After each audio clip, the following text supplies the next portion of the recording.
Okay, we're live, I guess. Hi, everyone, and welcome. So, today we are going to discuss our first movie of the month, Sunshine, which was a science fiction movie that came out in 2007. But before we jump into the discussion, I will first let all my co hosts introduce themselves, even though I think that everybody knows who you are. But still, Stacey, maybe you want to start? Hi, everybody. Stacey from Stacey's All Booked. Once again, I'm so happy to be here with such great people, and I'm excited to talk about this movie. I want to see what you guys thought about it.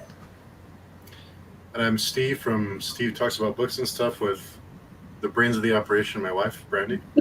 So, So yeah, I'm excited to.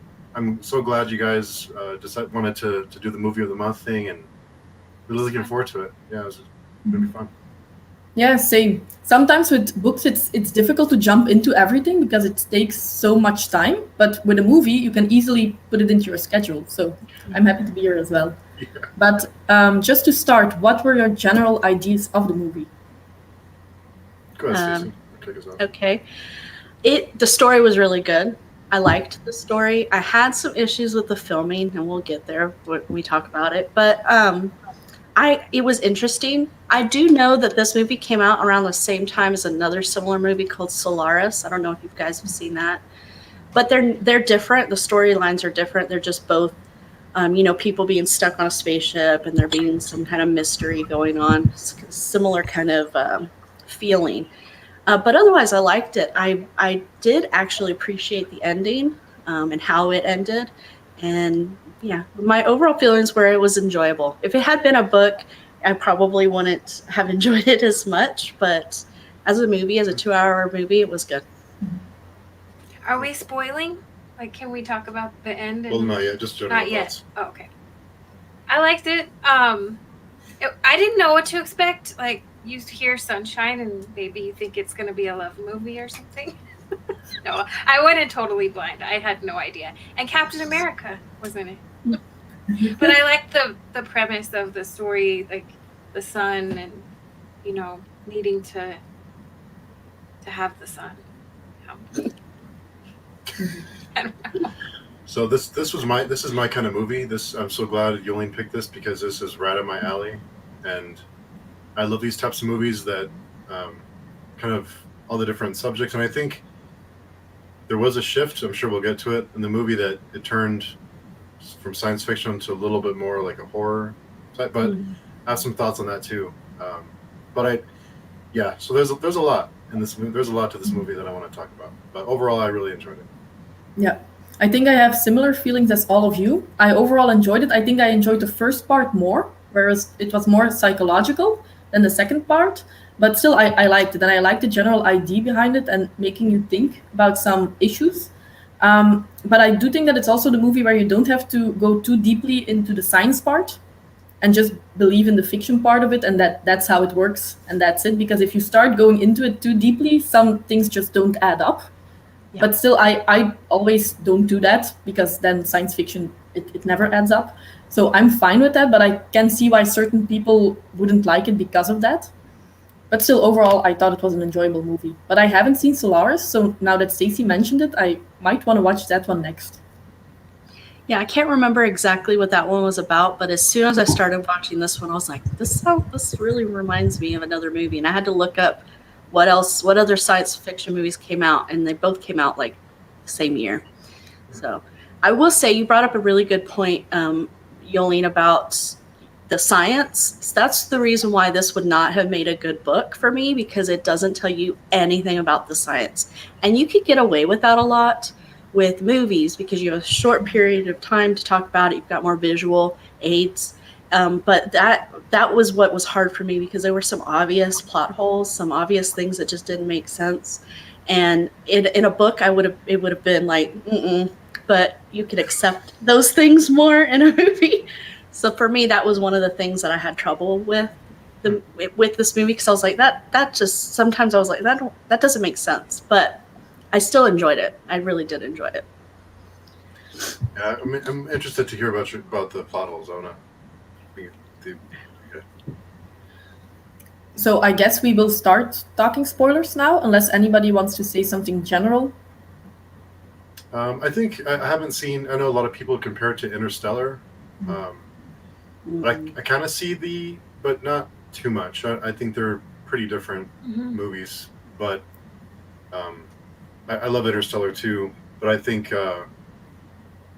yeah. So I like the chances it took with the story. And I liked how people started turning on each other, or how things got real fast. But yeah, like you said, in science fiction, you can get away with those kind of things because science fiction, you don't really have to explain it. So it's easier to have those kind of doesn't really make sense moments. Yeah. How about you, Brandy? What was your favorite part? Well, I kind of liked that. So we can talk about. I don't want to spoil anything yet. If We can talk spoilers now. Okay, so I kind of thought it was funny that the person who's supposed to be the most sane, the psychologist, was the craziest one. Yeah. Like right off the bat, right? Yeah. First scene in the he's just like melting his skin off the whole time. And just like, it's awesome. It feels great. And he's supposed to be the mental health professional there, like keeping everybody sane. And I thought that was, I don't know if that's supposed to be funny or ironic, but I thought that was good. I think the whole idea of that of people, they seem to become obsessed with the sun because they're on. Well, I think first of all because they're on their way to the sun, right? So they're on their way there, so that's all they think about. That's all they can see in front of them all the time is the sun. So that's one part of it. But the other part I think is that the sun and light. They talk a little bit. I think he says a little bit in the movie that it's like it washes over you. It's almost like hope, or it's life. And like he mentioned that black is an absence of color. So when you have the sun, it's all the colors, and it was almost like a hope thing, or life was washing over him, and he was on his way to save humanity. He was on a team to save humanity. So I think that was part of it, is that they started becoming obsessed with it, like it was, I don't know. Yeah, I wonder too, like if they saw dark for so long when the sun finally came, like into view for them. I don't know if that was part of it, but. And then I guess you're on that ship for so long, you become obsessed with the actual mission, which was the sun. Yeah. Yeah. I think it's a certain type of coping mechanism almost to find that sun so important, because they know that there's a big chance that they're sacrificing their lives. Even though they have like the calculations to get back to Earth, it seems like they all know that that's not probable. So that's a huge amount of stress. Oh, Maza and John are here. Hey, guys. Why aren't you on stream with us? You should be watching the movie. Yeah. So the one of the things that I thought was a little bit too convenient, or didn't really explain itself really well, was the animosity between Kappa and Mason. I understand that Mason was mad at Kappa because he didn't get time to send a message to his family, I guess. But it just seemed like there was something more there, like a little bit too convenient, because that situation really played a big role on the rest of the movie. It explained, Mason's issue with Kappa when Kappa decided to stray from the mission, and that constantly we're at each other's throats. And I know that it came full circle in the end because Kappa finally just had to relent. Basically, Mason had to finally say, "Okay, Kappa, do what you have to do to save the mission." But it just felt a little too convenient for the plot. What did you guys think of that? Well, at the same time, too, he chose to change the mission, but they kind of like forced his hand. They were like, you have to choose. Yeah. Choose right. And then either way, it could have gone 50-50, Mm-hmm. So it's not like it didn't seem like he was leaning one way or the other. He just. I think he came at it from a scientific or mathematical point of view, and not.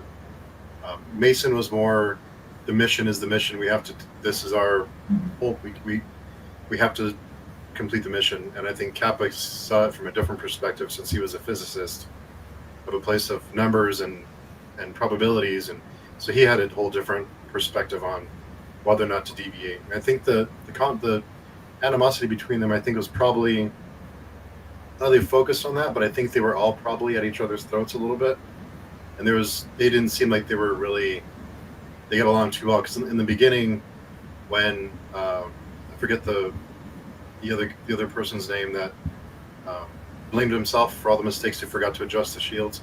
Mm-hmm. When he was making dinner, Mason was complaining to him about, oh, we're eating this again, and so I think Mason was almost his personality. He was having a tough time being with these people that he probably didn't respect too much because he saw it as more of a military. Our mission is our mission, and these other people saw it as science, and they had a different point of view on most things. So I think he probably felt out of place. You gotta figure to be on a mission like that, or to be in that kind of a group, you have to be some type of an alpha of some kind. So you put all these alphas together with different viewpoints and different strengths. They're all gonna butt heads eventually. Mm-hmm. Yeah, I also felt like the movie almost started in the middle. You are on the ship, they have been on the ship for months, and you just need to fill in the blanks yourself. Mm-hmm. So you don't really see a lot of backstory, and that's something that I would have enjoyed a little bit more, because I think I would have been able to understand the characters more if I knew how their life was back home, for instance. Because with Kappa, you know that he has a sister, but that's about it. With the other persons on the ship, I don't think that we know a lot of their life back home, and that's a little bit of a negative for me. But I'm character driven, so maybe that's why. Same here. And I think if they would have I think the movie was like 2 hours long, so I think if they would have put in the backstory, it would have been a 2.5, 3 hour movie. And I think coming in the middle, I think was kind of the I think they wanted to come in and we had to catch up to speed and know kind of catch up. So I think that was part of I think they did that maybe intentionally, but yeah, it did irritate me too, because I am another character driven.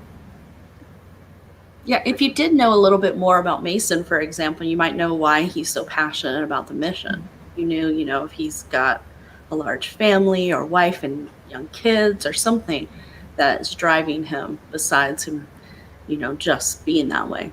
So I'm also very character driven, but it's hard in movies, I think, to really give a lot of character development outside of the dialogue that they have with each other. It's unlike a book where you can be inside their head or you see a little bit more about what's happening. But but that was a negative for me too. But there were some things that they could have cut out and still had time to put that in, just saying. There's some stuff that I was like, meh. Mm-hmm. So to talk about the shift, what did you like more? Like the beginning where it's more psychological, or did you like the character of Pinbacker coming into the story? Go ahead, Stacey. I can tell you're dying to say something. I didn't have an issue with his character. I thought it kind of added a little bit something to it, and I understood why they did it. It would kind of filled in the blanks about what happened with the first mission. But I didn't like the switch in theme. I didn't really like the whole tone change and the filming, the way they film. Every time his character came on the screen, they would do this like, oh my God, I swear it was giving me a headache. I couldn't stand it. So it did ruin the last part of the movie for me a little bit. And then it happened so quick. Like they realize he's on the ship. He starts going around, trying to sabotage everything. And then everything happened so fast that you didn't really get a chance to absorb what was happening before the movie was over. So I understood why it was there. I understood what they were trying to do. It was kind of adding a good versus evil to the story, but I don't think that it really made the story better. So that was a negative for me, only because I couldn't stand the filming and I didn't feel like it added anything to the movie. What do you think, Yulene? Did you like that shift? I must say, when that computer said like there's not enough oxygen for everyone, and then Kappa said yes, we calculated it, there's enough for I think 4 people, And then the computer says, well, there's 5. I did really like that moment because I wasn't expecting anything like it, because up to that point, the movie didn't really go towards that kind of thing. So I did like that, but then what they did with it further on, I found it a little bit confusing. I didn't understand what was going on a couple of times. More towards the end when they are walking on that really big space, and I think that that's the bomb. That's the bomb. But I have no idea. And I was looking at my husband, and he was also saying, like, what's happening? Where are they at this moment? So maybe they could have explained that a little bit better. But yeah, there was a lot packed in. It were basically 2 different movies into one. So I do understand that were some time issues maybe. But yeah, that's why I didn't like it. I liked it if they would have added it, but with a better execution. Yeah, I was really confused too about why the guy was all blurry, and maybe they said it and I missed it or something, but I had to have Steve explain I have to thoughts. me. Yeah, Yeah, go ahead. and he'll say, but I just didn't get why the dude was all blurry and stuff. Okay, so my kind of the way that I saw I know they radically changed the way they shot a lot of his perspective, and when he was around. So the way that I took that was that when they decided to deviate from the mission and go to the Icarus 1, they did the calculation on if they had enough fuel and the probabilities of delivering the bomb and everything. And so when they were calculating it, they said the closer you get to the sun, gravity and time start to bend, and everything starts to kind of melt together. There's no way to know. It's hard to calculate because of all the variables. So when I forget his name, the captain of Icarus 1 came onto the ship, he had been there for so long, for like 7 years, and I like the way that they had the skin on the ship, and that was they said it's dust, no, it's human skin. So you kind of get the feeling that okay, so if someone is on the ship, then they're shedding skin. Someone's there. So his perspective, the way that I understood it, and I might be totally wrong, but the way that I understood it, because it was really shaky and blurry and the sounds, was because he was so close to the sun for so long that his view of time and reality started to distort because he had been so close for so long. So and maybe he was just kind of crazy too, so I didn't know. So it was his perspective that whatever- we were seeing, whatever but we saw. not they would see something different, the other people? Yeah, because he had been there for so long, so close to the sun. Yeah, me too. But this is But it does make sense yeah. that would be the case. Okay, so I have an issue with the whole skin cells thing. Okay. Because even one person would not shed that much skin cells in 7 years. That's a lot of skin. Thinking the That same was thing. Yeah. really gross. That was a lot of skin. I mean, all over the ship was like an inch thick of that stuff. No, I'm sorry. You'd have to have like hundreds of people on that ship and never dust. Well, I wonder how long the crew was alive, because they didn't really ever say how long it was since, from the point where they all sacrificed themselves when he was the only one. So it may have been years until he was the only one left. So maybe that's what it was. I don't know, because remember the video when they first get in there and they find out that it was 6.5 years ago that he filmed that video where he said that they're abandoning the mission, and he was already burnt up looking. And I think he was like that because he was in that room with them, but maybe he got out before he totally burned up. Yeah. Otherwise, why is he all like that? That's the other thing. Is like, how is it that he got so burnt, like all over his body, and he lived for 7 years without any medical help? There's just a lot of, those are some of the plot holes. I was just like, Yeah, there's a lot of leaps. Yeah. Yeah. but I guess they had to make him look, evil, Crispy. crispy. But that other guy, as his face kept getting his skin worse and worse from like standing in the sun, that was so gross. It was like at one point like slimy and like chunks just falling Yeah. off while he's talking. Well, that's what he was on his way to, like, because the other guy was. Yeah, so Extra maybe crispy. that's the Yeah. Okay, That's so that's gross. what he would have looked like. Yeah. Like, why didn't anybody say anything to him? Like, dude, why? What's going on here? Like, why isn't anybody concerned? And is skin cancer not a thing on a spaceship? I mean, that's what I was wondering. This dude's gonna give himself cancer before he even gets to the sun to do the mission. Well, it's almost like I think they all kind of decided it's a one-way ticket. So it was kind of like, well, whatever. But yeah, if the psychologist on the ship was the craziest one, I'd be a little bit worried. You think they all just knew that they were never coming back? I think they all kind of had an idea. It was They like hoped it may be they'd a come back. one-way trip. That would explain why, when they realized they didn't have enough air to get to the mission, like that was their biggest concern, was being able to actually complete the mission. Nobody ever said anything about, okay, this is, once we do this, we're dead. Nobody ever like was upset. It's like, okay, I've accepted that, but I will not accept this, failing the mission. But I guess if they had already kind of accepted the fact that there was a low probability they would make it back. I did like that they had that whole sensory room where you could still feel the elements. I think you would need that on a ship. Yeah. Like being out and To remain grounded. yeah, that's good. Speaking of grounded, what did you guys think about that whole gravity shift thing when they were inside that bomb thing? And they're falling off the side of that cube, and then all of a sudden, gravity. Like, what happened there? I know, it was kind of a vertigo, right, for a second there. Yeah, I couldn't follow that part, to be honest. Like the last 30 minutes, I didn't understand what was happening, and I had to look it up afterwards. Because I know that they said at a certain time that the bomb is going to move so fast that time and space is going to collapse. But then that bomb was so big that I don't know how they can make it move so fast. But yeah, it's one of those things that you just need to believe, I guess, to make it work. But it was definitely confusing for me.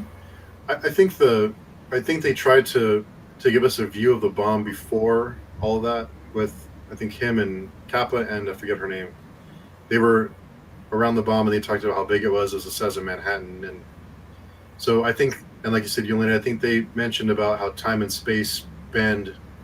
And I think they used that as a way to explain away a lot of those weird things that happen at the end, like them falling and then it stops. And so I think they used that. They used it really conveniently to explain away a lot of stuff that didn't really make sense because they were falling and then they just stopped.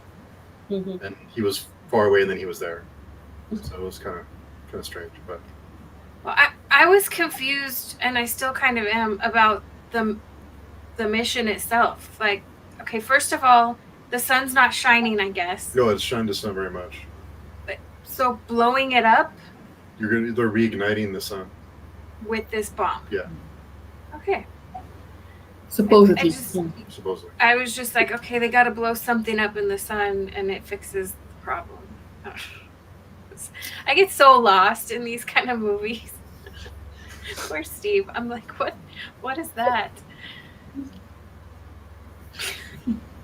Yeah, but there were. Expanse? Did I what? Do you watch the TV show Expanse? Yeah, I loved it.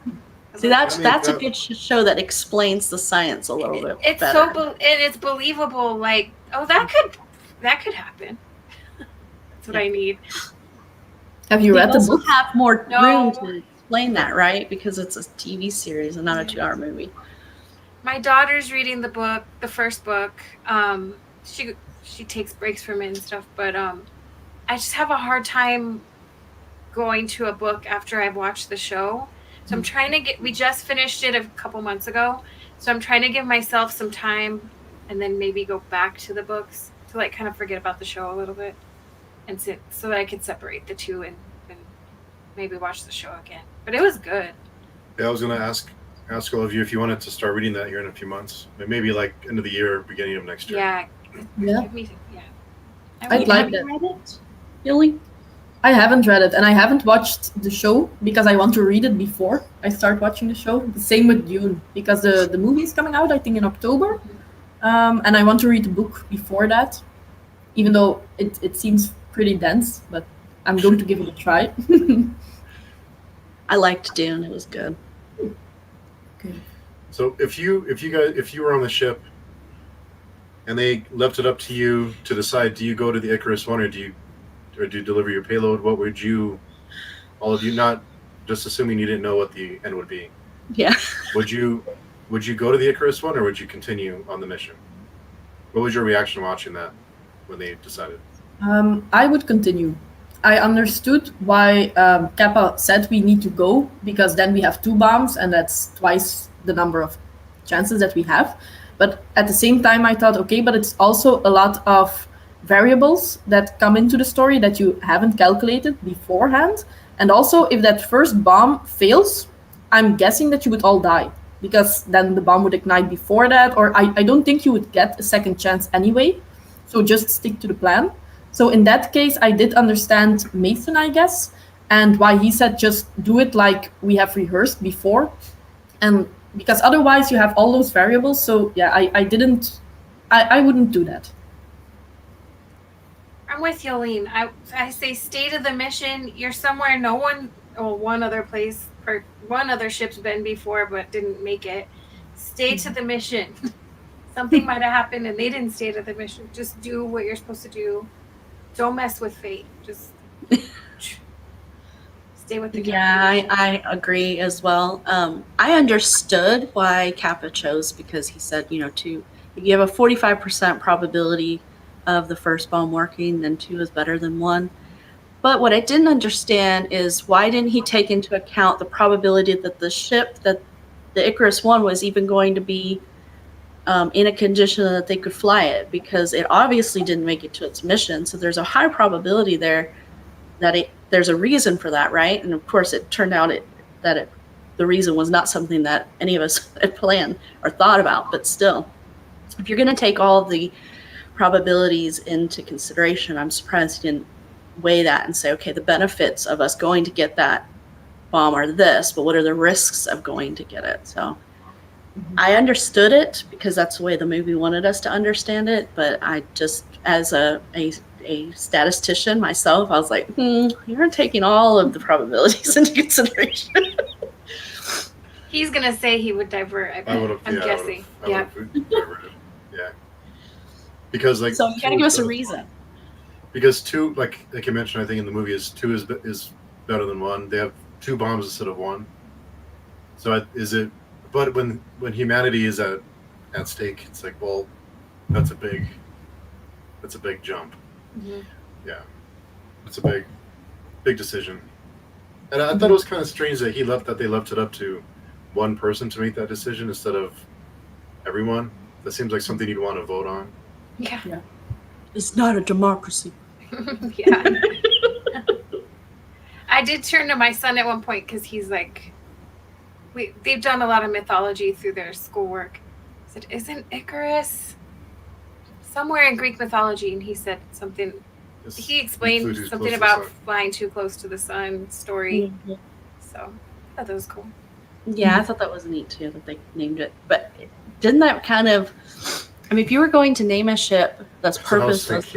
I know where you're going. I thought it was kind of I didn't know where you're going. Foreboding. Oh, and there was some foreshadowing in there.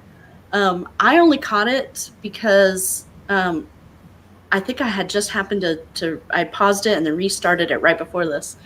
But there's one point where Mason goes to the guy who the navigator, and he tells him, "Don't worry about it. Don't kill yourself." And then he ends up killing himself in the movie. I don't know if you guys noticed. I didn't even catch that. Yeah, I just happened to catch it because I think I'd paused right before it happened. And so when I started watching again, I was like, it took me a minute to why did he say that? Because I couldn't remember what had happened right before that. And so it was in my head when things went really wrong and he obviously got really depressed and upset about it. I was like, was that foreshadowing? And then he did. And I was like, interesting. Mm-hmm. Yeah. What I didn't really like is that they have this super smart computer that can override what they want to do because it calculates that it's better. But then when that navigator makes a wrong calculation, the computer is okay. Yeah, that's fine. Yeah. That's true. I would think that at least all 6 of them are together, first of all, and go over the plan, what he's trying to do, and not just say, okay, you're the navigator, you figure it out, and we're going to do something else, like it's a group decision, or at least check his notes. But then the computer should also say something if it's wrong. That's a Yeah, good So point. that's a true. little bit convenient. That's a very good point. I didn't think about that. It was kind of sad and tragic too how they kind of started to turn on that guy, and then they were going to kill him because they Yeah. thought he was sabotaging when it was really the Well, I other think guy. they just had to make a decision Yeah. who's worth saving. They should have trusted him. He just Why did they choose the people that they chose, though? So I understood. Was it Harper? Was Harvey? Harvey.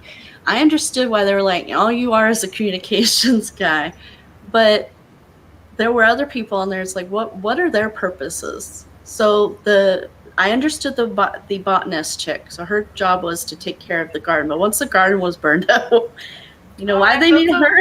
I felt so bad for her. That was like the worst part for me, watching her plants die, and she was so I would be so upset, like here on Earth, with my plants dying like that. Oh, and then when she finds the baby, and she's all like, "Oh, baby," and then she gets killed. I know. Really? I know, and I she's mean, I like saw it holding coming. the baby. Yes. So there were some things that were done really well in the movie. It's just the science, like I said, in a lot of science fiction movies, you got to kind of suspend belief a little bit and kind of just enjoy it. Yeah. But I think because for me, I was watching this knowing that we were going to have this discussion, so I was probably paying attention a little bit more and wasn't just enjoying it. But my husband, this was his second time watching it. So he had watched it, I guess, when it came out in 2007. And I may have even watched it back then. I don't know. A lot of things seemed familiar, but I don't know if it was because of that other movie I told you about. But he was like, yeah, it's not any better the second time. I was like, okay. I think they picked him because they all blamed him for what happened. So I think it was just like, and he was Except already losing his Mason. mind. Mason blamed Kappa the whole time. But he knew that Kappa had to detonate the bomb, so he couldn't pick him. And I did like that Mason throughout the whole movie.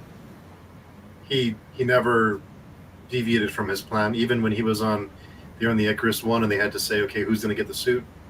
He put Kappa in the suit, and he wrapped himself in the heat wrap or whatever to fly through space and just cross his fingers, and he made it. Mm-hmm. No, and that was so. That part too was a little bit off. Like, you need the special suit because this is the thing. It's so hot out there. You have to have this like fire suit, but then it's so cold too. It's like I am. There were so many things where I was like, yeah, sorry if I wrap myself in some. What was that stuff like? It was like heat wrap or heat, some kind of heat. A heat blanket. This was something to They're like from Better Call Saul, where you guys seen Better Call Saul, where the guy's always wearing that blanket. It's like it's to protect him from the elements. No, Like I haven't seen that. A foil blanket. Oh, you gotta watch that.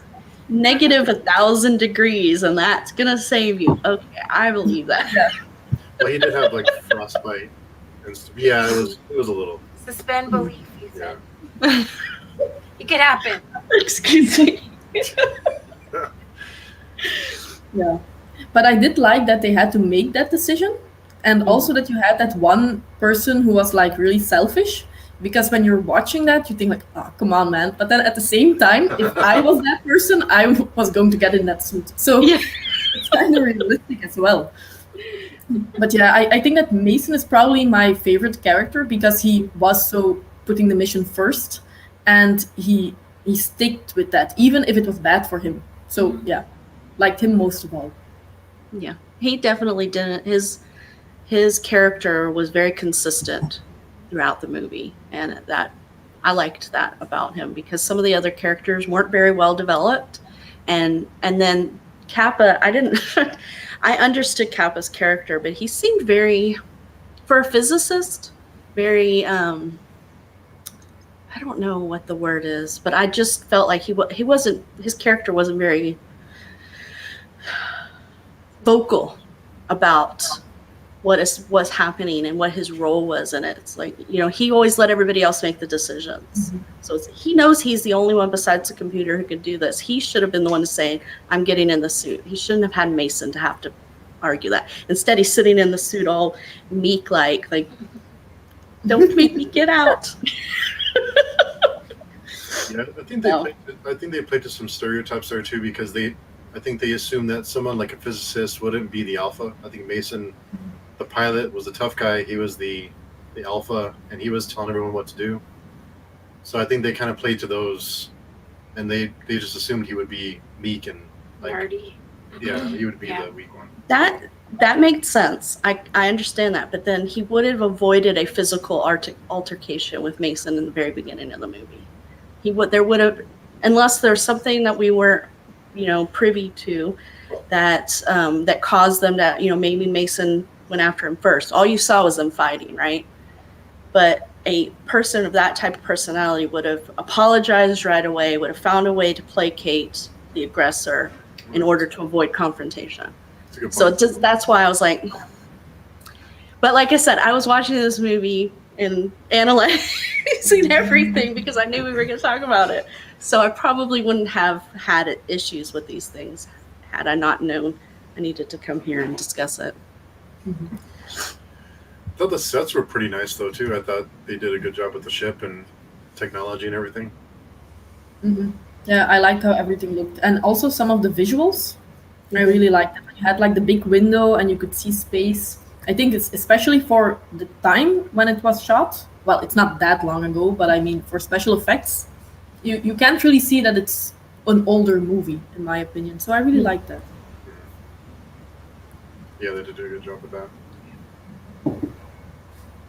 I also thought that it was pretty cheap because I looked it up, and apparently the movie cost 20 million, while they said like Armageddon, which is also a space type movie, cost 140. So that's a lot more, while I like these special effects quite a bit.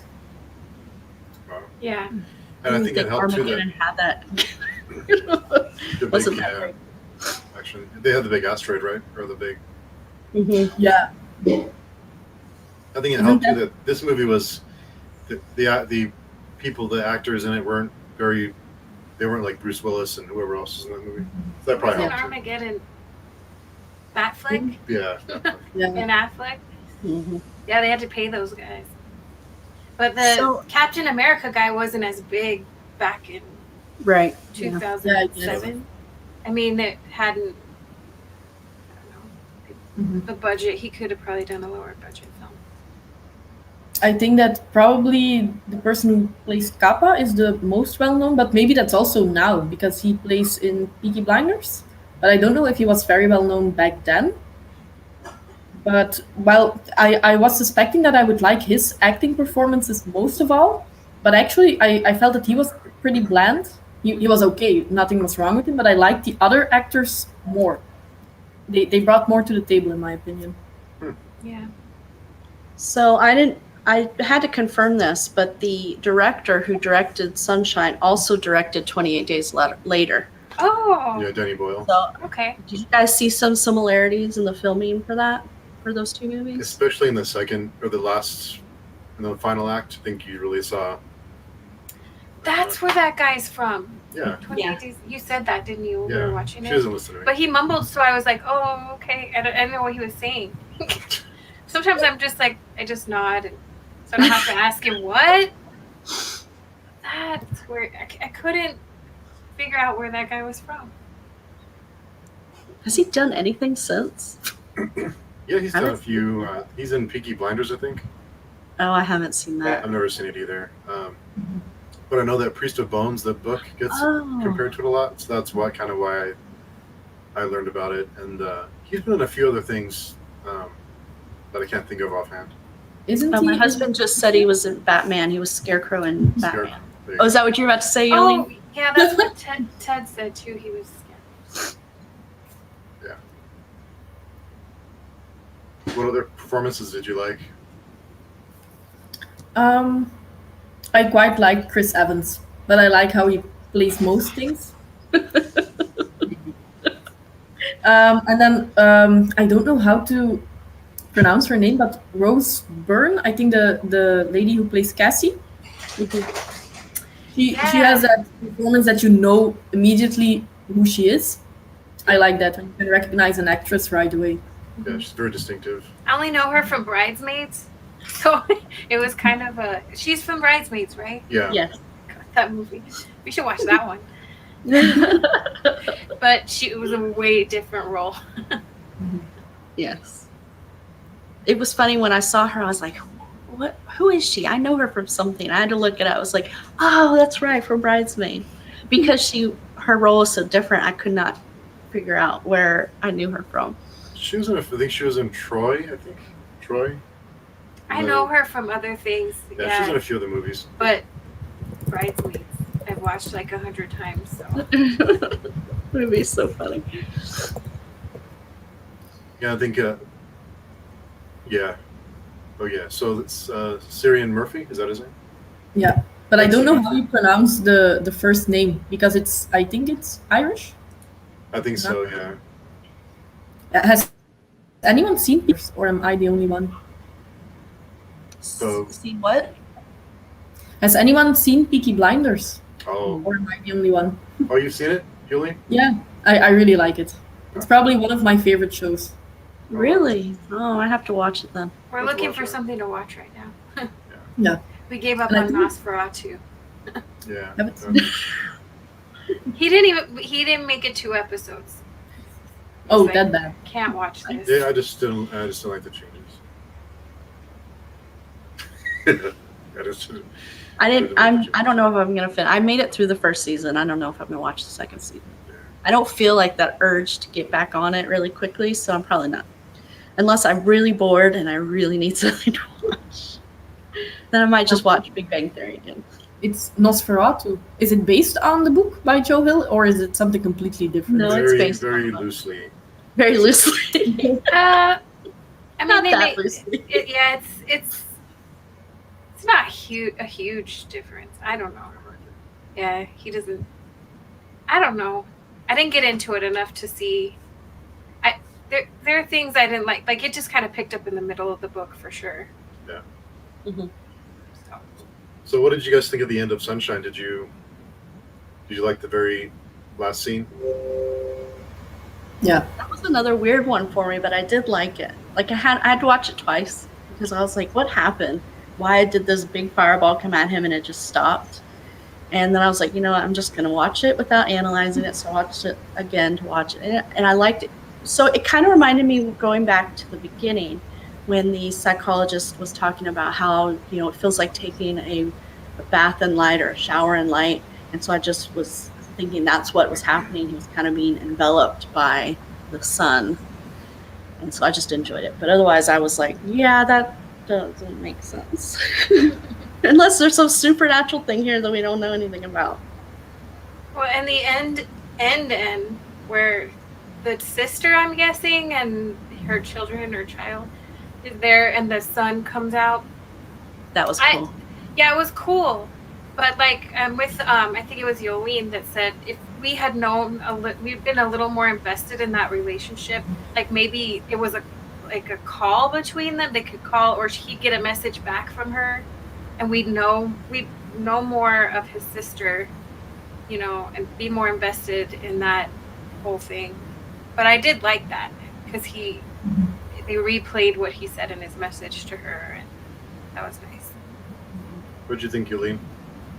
Yeah, I like that as well because it was a little bit hopeful. I've heard from a lot of people that you're going to watch that movie and be totally depressed by the ending, but it was hopeful. But what they were going to do, it worked. And yes, all of them died, but they knew that was probably going to happen from the beginning, and that was what I was expecting as well. So that in the end, the bomb worked. That I thought that the bomb was going to fail as well because everybody said that it was such a depressing ending. So in the end, I quite enjoyed that. But I would have liked to see a little bit more of the sister so that you could see her reaction and that pure emotion and then have that connection between her and Kappa.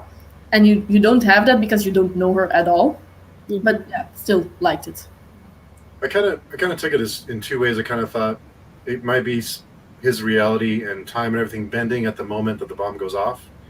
Oh. Or you could think of it as he embraced his death. So he invited his death, and he knew he was sacrificing himself for humanity. So he had a moment where he just accepted he was going to die, and he was at peace with what was happening. He just experienced it. Yeah. Yeah. Or maybe he was already dead and he was just there. But maybe we read too much grimdark, but I was like from the beginning thinking if these people would live at the end, that's not good. You know, like that's your grimdark. I know my grimdark. Your grimdark show coming out, because that made it. You know, like no one goes to the sun and makes it all the way back. You know, they had to. But I thought it was like Olene said. I thought it was hopeful. I wasn't sad at all. That I knew from the beginning they had to probably die. They were gonna die. I don't know. That's more realistic to me. Mm-hmm. I liked it. That was cool. Do we give it stars? What? Are we rating it with stars? Or what? Yeah. If you had the choice to live on a spaceship by yourself for as long as it, took for you to run out of supplies, would you rather do that or just fall into the sun and die quickly? Well, I think he his motivation, I think he wanted to be the last person alive. So he was surviving to be the last living person because he saw himself as a god. So he wanted to be the last person. He was Icarus. Yeah. But she's asking you. What? I want to know what you would do. You would rather. Oh, what I would have done? Oh, Yeah. Sorry. I don't know. I probably would have just flown into the sun and crossed my fingers. I would have been too scared because you have that one person that stays behind on Icarus 1. I don't know who it is exactly, but he needs to open the door manually, so he can't go to Icarus 2. And then he chooses to sit in that same room as the other dead people and, get burned by the sun. But I was thinking the whole time, I wouldn't be able to do that. I would be too scared that it takes too long and that I suffer. But how else would you do it in that space? And I also don't want to live alone because I would be super scared as well. So that's like my biggest nightmare. Yeah. So I wouldn't know what to do. Yeah, I'm sad about flying into the sun, but they mentioned that the flight computers and everything were broken. So yeah, you couldn't. You just have to kind of wait. So yeah, I don't know how you. And if you go out into space and your lungs crystallize and you die that way, then that's not. Yeah, Yeah, it didn't look so good for Harvey. No. There's no good way to go out. Mm-mm. But it was quick. I don't know. That's rough. The sun. I'm team sun. I'll jump to the sun. I just don't think I could do 7 years or more by Yeah. myself. No way. I can't even do 2 days by myself. 1 day. 12 hours. This is.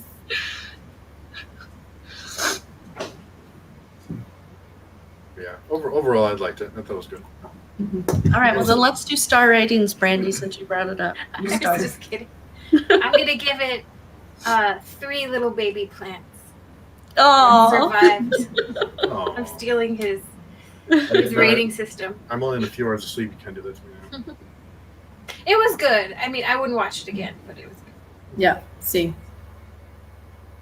I give it I- 4. 4. Yeah, I liked it. These are my kind of movies. Mhm. Yeah.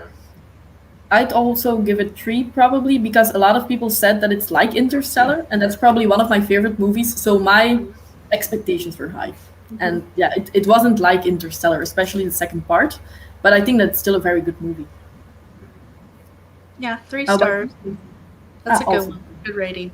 I have to watch Interstellar now because you're the second person. Oh. So. What? You haven't seen Interstellar? That one's good. Oh, That one's man. really good. I heard it was boring, so I didn't. But now I've heard What? more people say they really liked it, so I guess I have to see it.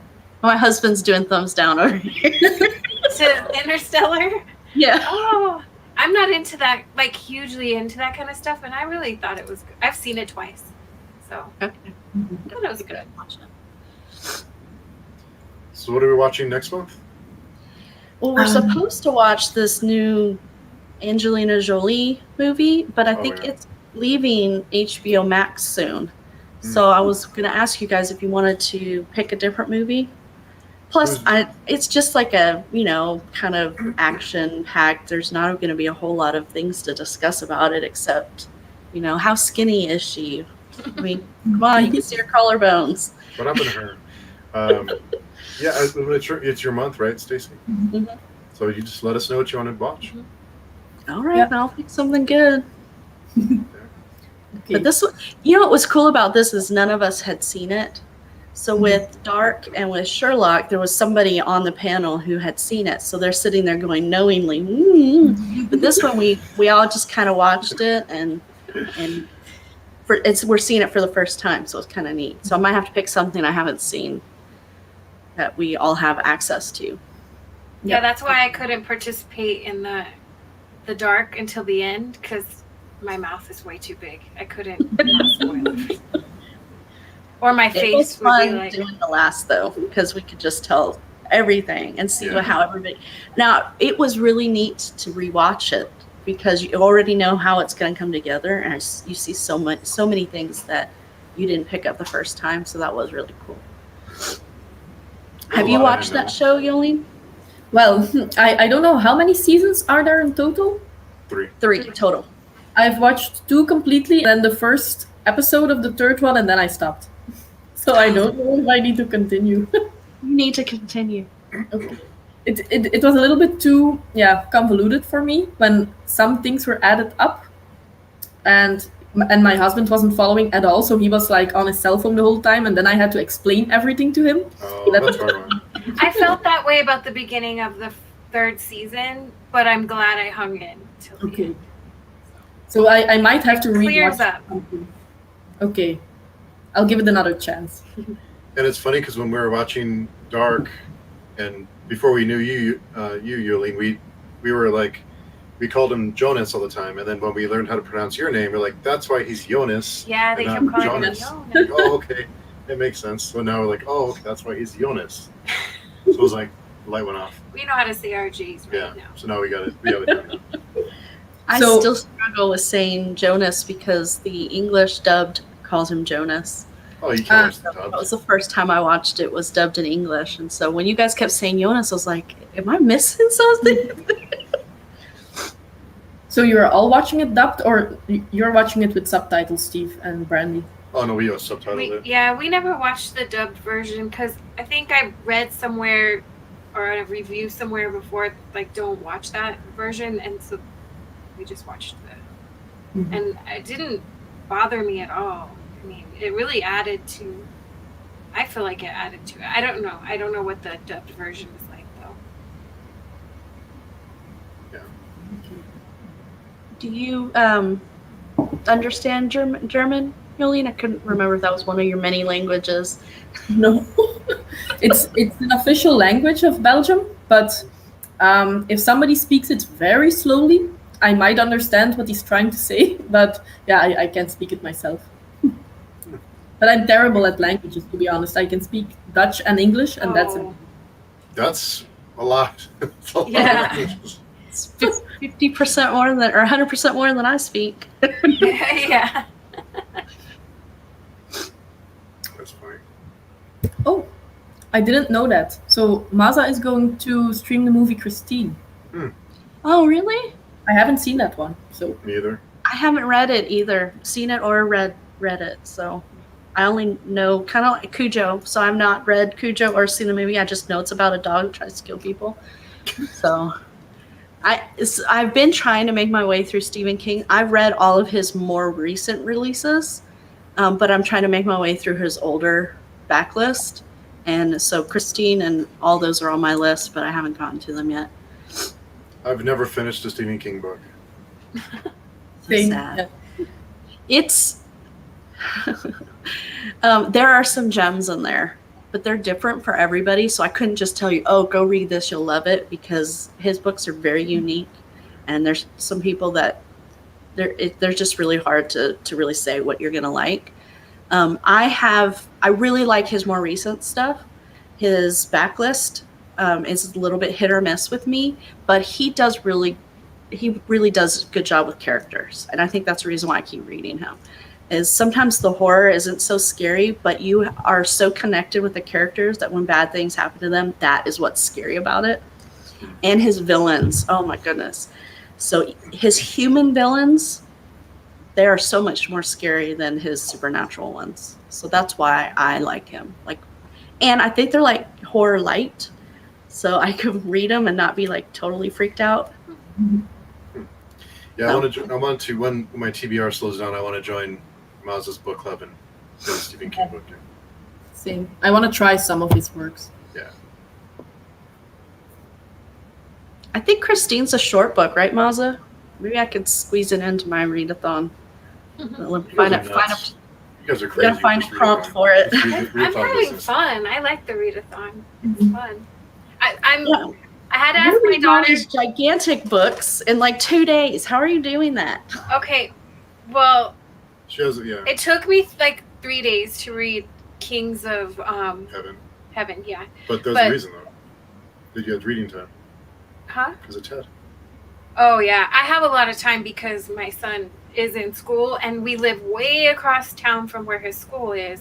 So I just wait for him because by the time I come all the way home and then I stay here for like a half hour, then I gotta go all the way back and then take him back later. You know, it's just so anyway. But so I read that in a couple days. But the Dear Aaron that I just read, it was 500 pages. Like half the book is correspondence between the two characters, and it's like literally not that much on a page. So I flew through that book in a day because. I see. Well, so then the other half of the book, it's like words packed on a page. So. But you get points for the full book. I see what you're doing there. I didn't know it was gonna be like that. But. So I went and picked up a manga. I'm not big into mangas and stuff, but I've been trying to. And my husband wanted to read this one called Death Note. And so I went to look for it, and I found that there's like a bind up of the first 2 volumes in one. And I was like, I'm going to get that because that's almost 400 pages. So I can get more points for my team. So I understand what you're going. How is your readathon going, Yolene? Well, I finished the first book yesterday, so it's not the worst, but it's definitely not the best either. But I hope to finish one more book today. So good. I've only finished 1 book, so you're not alone. Same track. I have to say, Yolene, I started Blood Song. I'm only like 4 chapters in, but I like it so far. It's really good. I mean, it's just really easy to get into right away. It's not like Malice was where it was half the book and I still wasn't. It was slower, you know. This one, like, just right away. I don't know. Did you feel that way? Yeah, it's also very character driven, but I like it when you start with a young person because you immediately care for them. Yeah. You feel attached. That's probably what it is for me. Yeah. Have you started it already, Steve?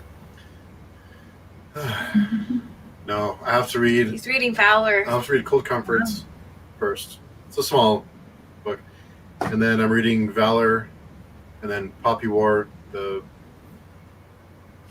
Dragon Republic. Yeah. And then I'll read Blood Song. Yeah, you have an entire list. That's a long list. You gotta read. Did you say Black Tongue Thief? No, we're working on that. Oh. Yeah, so I might have to jump in there. Yeah, so I'll hopefully know here today. I added that one to the list, so I'll try to make it happen. We'll try and make it. We'll make it a time that you can come. Okay, and like I said, from the 10th of July, I have 3 weeks off, so I can basically jump in whenever from that date. Okay, cool. 3 weeks. Nice. Well, I still need to ask permission from my boss, but I'll guess he'll be fine. 3 weeks, no big deal. Yeah, I think Sunshine was a really good pick, though. I liked it. Yeah, I'm if you guys have suggestions for next month, send them to me. You know, if it sounds like something interesting, I'll definitely choose it. I don't want to to pick something that's not going to be interesting for everybody. Even if you do, we'll have a fun conversation. Yeah. That's true. It's always fun. Speaking of conversations, Yolene, are you coming to Stacey's Just Because stream in an hour? Late Little for bit her. late. Yeah. Yeah. It's what, 9. 11 o'clock? Oh, yeah. Yeah, that's late. It's 9 now, but I have to get up at 5. So, Oh, wow. Ooh. Oh. and I'm really an old lady. I need to have my sleep. Like 2 hours, like Steve is doing, wouldn't be able to do that. Yeah. Normal people can't. We need our beauty sleep. You got your daywalkers. Yeah, I'm always asking him, aren't you tired? Can't we just go to sleep? I don't stay up know late? how he does it. I do. I stay up late, probably like midnight, but I'm kind of on his schedule. He stays up. When he's off, he stays up real late, so I stay up with him. So I'm just kind of always like that. But I'm good with about 6 hours of sleep. So if I sleep at midnight, I'm good the next morning to be up by 7. So I want to see that Mazda, but I don't think there's a way to watch it other than the theater right now. Yeah, it's a theater only. oh really? Yeah. It looks good. I really like the first one. Yeah, I like that one. That was frustrating, that one. Oh man. Can you imagine? Oh my Not goodness. for Yeah, your, such a you shit. can't let your baby cry. Yeah.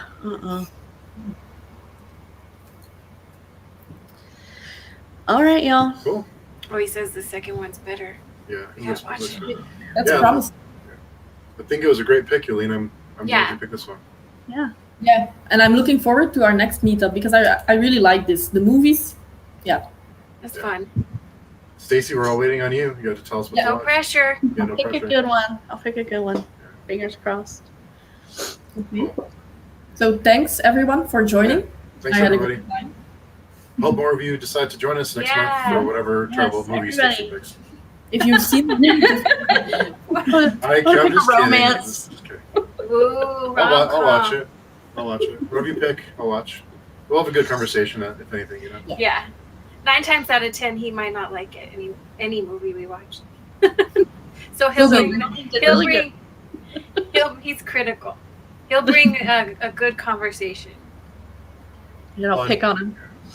And Maza, we have a thread on the forum about if you want to join. There's a nomination list. We're booked into October, so it'll be a November pick. Just let us know what you want to watch, and we'll add it to the list, and then you Cool. host the discussion. Yay. Yes. He's gonna join. Cool. oh, that's nice. Yeah, it's neat. All right. Well, I'll see you guys I'll see you two in a couple hours, and Yolene, we'll see you hopefully soon again. What do we have coming up? We have a lot, but Yeah. Valor, and then I don't know if you're also doing the read along for the Poppy War, Stacey. No, not that one. It's good. Can't You fit it in. have some time when you can fit it in. You guys have to let me know if it's worth reading because I wasn't a big fan of the first one. So if it's worth it, if it gets better, then I'll pick it up and maybe I'll read both in July and join for the last discussion. And the just because is in an hour, right, Stacey? It's at 3 my time. What time is it? It's 2. Oh gosh, it's already 2. Yeah. My time, jeez. I forgot this was at 1. So yeah, I'll see you guys in an hour then. Okay. Cool. Okay. All Okay, right. have fun. Thank Cool, you, guys. Yoli. Thanks, everybody. Bye. Bye, guys.